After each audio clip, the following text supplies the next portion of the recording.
আসসালামু আলাইকুম। আশা করি সবাই ভালো আছেন। সামনে কোরিয়ান ইউবিটি পরীক্ষা, লটারির ব্যাচ। আপনারা আমি এই চ্যানেলে শুধুমাত্র কোরিয়ান ভাষার উপর যেই টপিকগুলো আছে, টেক্সট বুক, গ্রামার এবং লিসেনিং সহ সকল ধরনের ইনফরমেশন আমার এই চ্যানেলে পাবেন। যারা কোরিয়ান ভাষা শিখতে চান তারা আমার সাথে যোগাযোগ করতে পারেন। সম্পূর্ণ ফ্রিতে একটা ব্যাচ করতে চাই। আশা করি অনেক উপকৃত হবেন। আচ্ছা, আমরা আজকে কোরিয়ান ভাষার বেসিক ক্লাস শুরু করব।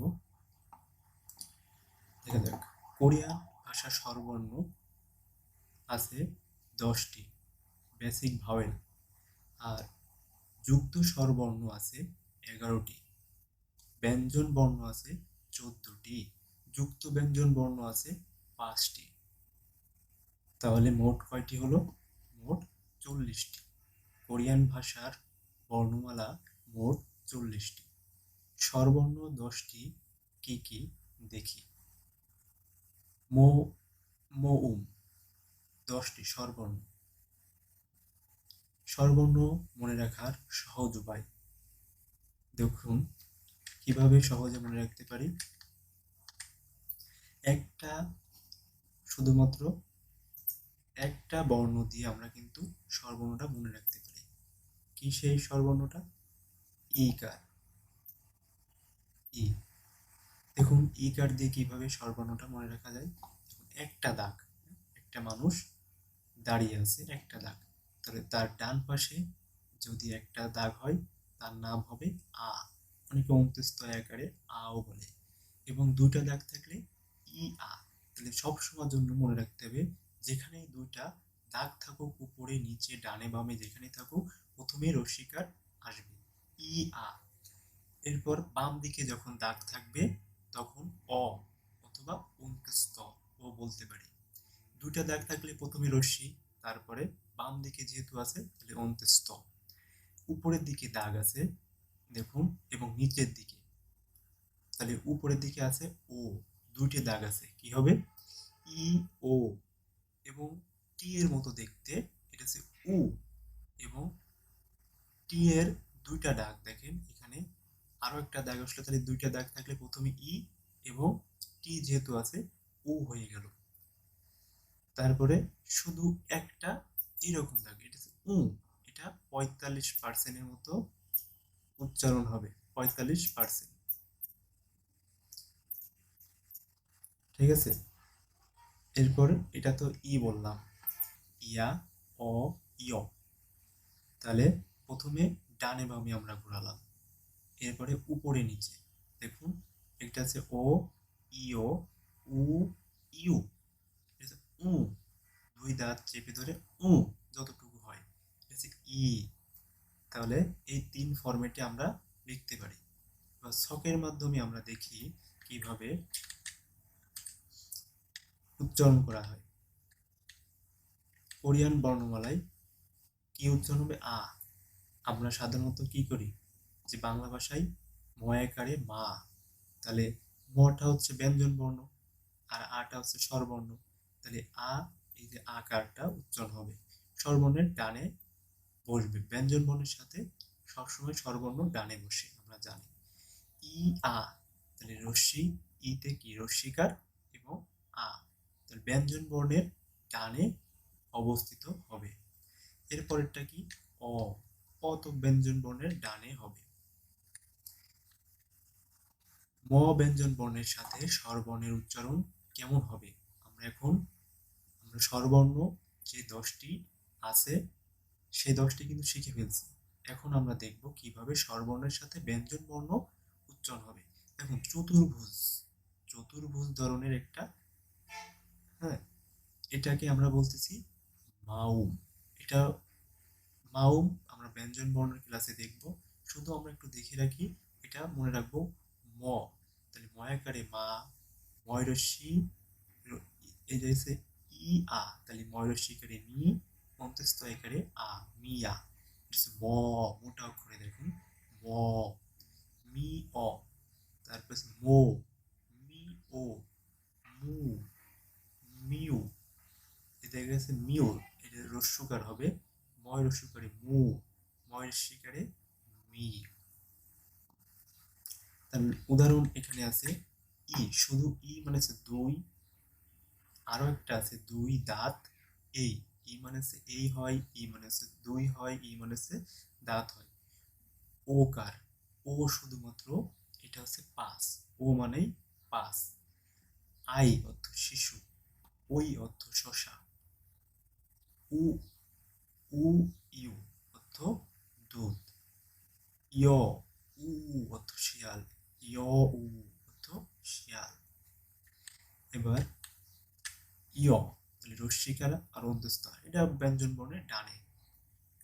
ওকার আমরা যে লিখি এই যে ওকার, গয়কারে গো, গোলাম বলতে পারি, তাহলে গো, তাহলে ওকারে ব্যঞ্জন বর্ণে নিচে বসবে। তবে ই ও এটা কি হবে, ই এবং ও ব্যঞ্জন বর্ণে নিচে বসবে। উ উ কোথায় বসবে, এটাও ব্যঞ্জন বর্ণের নিচে বসবে। ইউ এটা হচ্ছে ইউ মানে তুমি, রস্যি এবং রস্যকার, এটাও ব্যঞ্জন বর্ণের নিচে বসবে। উ শুধুমাত্র এটাও ব্যঞ্জন বর্ণের নিচে বসবে। ই ব্যঞ্জন বর্ণের ডানে বসবে। এখন আমরা দেখব যেহেতু কোনো স্বরবর্ণ অন্য আরেকটি স্বরবর্ণ ব্যঞ্জন বর্ণ ছাড়া শব্দ গঠন করতে পারে না, বা স্বরবর্ণ কখনো একা একা কোথাও বসতে পারে না, সেহেতু বোঝার সুবিধার্থে কিছু উদাহরণ দেওয়া হলো। যেমন এটা হচ্ছে ইয়ং, যার কোনো সাউন্ড বেরোয়নি। ইয়ং এটা সাধারণত স্বরবর্ণের সাথে বসে, আমরা যে 10টি স্বরবর্ণ দেখলাম এই 10টা স্বরবর্ণের সাথে বসে। মিউম, মিউম যার বর্ণ ম হিসেবে ব্যবহৃত হবে। এখন আমরা ইয়ং এর কথা বললাম, ইয়ং কিন্তু কোনো সাউন্ড বেরোয়নি, এটা শুধু স্বরবর্ণের সাথে বসে ব্যঞ্জন বর্ণের সাথে স্বরবর্ণগুলোর অবস্থানটা কেমন হয় সেই অবস্থানটা প্রকাশ করে। যেমন ইয়ং এই যে আকারের বাম পাশে বসে, অর্থাৎ ডানে বামে যেই আমরা চারটা দেখলাম সেগুলো ডানে বামে বসবে, আর উপরে নিচে যে যখন ইয়ং বসবে স্বরবর্ণের সাথে তখন সেটা সম্পূর্ণ হয়ে গেল, সম্পূর্ণ স্বরবর্ণ। আর যখন এগুলো ইয়ংটা যুক্ত দিব না তখন কিন্তু অসম্পূর্ণ। অবশ্যই স্বরবর্ণের সাথে আমরা ইয়ং যুক্ত করে পড়ব। আচ্ছা, এরপরে যুক্ত স্বরবর্ণ 11টি। কি সবসময় মনে রাখতে হবে আমাদের একটা অক্ষর, কি সেটা ইকার, ই। তাহলে ই দিয়ে দেখুন আর সাথে আমরা রস্যিকার যুক্ত করলাম, কি হয়ে গেল, এইচ এর মতো হয়ে গেল এ। তারপর ই, ই আর সাথে রস্যিকার যুক্ত করলাম ই এ। তারপরে অর সাথে রস্যিকার যুক্ত করলাম এ, ই অ সাথে রস্যিকার যুক্ত করলাম ই এ, এ ই এ। তার ওর সাথে আকার, আচ্ছা এই রস্যিকার এই পর্যন্ত আমরা রস্যিকারের পার্ট পড়লাম। এবার দেখুন ওর সাথে রস্যিকার ওই, উর সাথে রস্যিকার উই, আর উর সাথে রস্যিকার উই। দেখেন রস্যিকার দিয়ে আমরা স্বরবর্ণ যতগুলো ছিল সবার সাথে রস্যিকার যুক্ত করলাম। তাহলে দেখুন অলরেডি 6টা হয়ে গেছে, আর আছে 5টি। কি কি দেখি, ও এই যে আমরা ও আছে সে তার সাথে আ যুক্ত করব, ও আ। তারপরে ওর সাথে কি আছে এ, তাহলে ও এ। তারপরে ও রস্যই তো পড়লাম, ওর সাথে অ যুক্ত করব, উ অ। ওর সাথে এ যুক্ত করব, তাহলে কি হয়ে যাবে উ এ। তারপরে আচ্ছা উই, এটা তো অন্য দেখেন, এটা একটা এখানে একটু দেখি, ও রস্যই কি হয় ওই, ওই না হয়ে কি উচ্চারণ হবে ওয়ে, কি উচ্চারণ হবে ওয়ে। এটা আমরা সবসময়ের জন্য একটু মনে রাখি, কি ওই, ওই না হয়ে কি হয়ে যাবে ওয়ে উচ্চারণ হবে। তাহলে আমরা একটা স্বরবর্ণ দিয়ে বাকি যুক্ত স্বরবর্ণ 11টি শিখে ফেললাম। ছকের মাধ্যমে একটু চেষ্টা করি সহজে বোঝার। এ, তাহলে জ ফলাকার স্বরবর্ণের ব্যঞ্জন বর্ণের ডানে বসবে। যুক্ত ব্যঞ্জন এই স্বরবর্ণগুলো ব্যঞ্জন বর্ণের ডানে বসবে। ই আ রস্বীকার এবং এ ব্যঞ্জন বর্ণের ডানে বসবে। এ শুধুমাত্র এ কার, দেখেন আমরা এই যে এ কার দেওয়ার ক্ষেত্রে কোনটা ব্যবহার করি, অরস্বই এ, তাহলে ব্যঞ্জন বর্ণের ডানে অবস্থিত।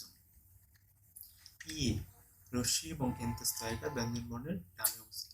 ও আ, তাহলে ওকার এবং আকার ব্যঞ্জন বর্ণের নিচে বসবে। ও এ, তাহলে ব্যঞ্জন বর্ণের নিচে বসবে। ওই ব্যঞ্জন বর্ণের নিচে বসবে। উ অ হ্রস্বকার এবং অন্তস্থ ব্যঞ্জন বর্ণের নিচে বসবে। উয়ে, তাহলে হ্রস্ব এবং অন্তস্থ আকার ব্যঞ্জন বর্ণের নিচে বসবে। উই, তাহলে উ হ্রস্ব এবং হ্রস্বই ব্যঞ্জন বর্ণের নিচে বসবে। উই, এটাও ব্যঞ্জন বর্ণের নিচে বসবে। তাহলে ব্যঞ্জন বর্ণের সাথে ইয়ং যুক্ত করি, কি হয়ে গেল, কোথায় বসবে বলেছি, যখন ডানে বামে দাগ থাকবে তখন সবসময়ের জন্য বামে, এবং উপরে নিচে যখন দাগ থাকবে তখন উপরে ইয়ং যুক্ত হবে, তাহলে এটা সম্পূর্ণ হয়ে যাবে। এখন আমরা কিছু উচ্চারণ করে বোঝার চেষ্টা করি। মর সাথে যখন এ যুক্ত হবে তাহলে মে, মে। মর সাথে যখন ই এ যুক্ত হবে তখন ময়ের শিকারে মি, অন্তস্থ একার জফলায় আকার মি এ, ময় আকারে মে, এই যে একার আসে মে, তারপরে মি এ, তাহলে রশ্মি মর সাথে যুক্ত হলো আর একার হলো ময় করে মো, অন্তস্থ একারে আ, মো আ, ময় করে মো, অন্তস্থ একারে এ, মোয়ে, এগুলো ময় ওকার রস্যই মই, তাহলে মই না হয়ে এখানে কি হবে, ময়ে হয়ে যাবে, অন্তস্থ একারে এ, অন্তস্থ একারে এ। আচ্ছা, মু অ মই, মুয়ে, তারপরে ময়ূরস্য রস্যই মুই, ময়ূরস্য রস্যই মুই। আমাদের স্বরবর্ণের ক্লাস এই পর্যন্ত। আশা করি আপনারা সবাই বুঝতে পারছেন। সামনের ক্লাস থেকে আমরা ব্যঞ্জন বর্ণের ক্লাস নিব। ব্যঞ্জন বর্ণ সহজে কিভাবে আয়ত্ত করা যায় সেই প্রসেস দেখব। আশা করি ভালো লাগছে।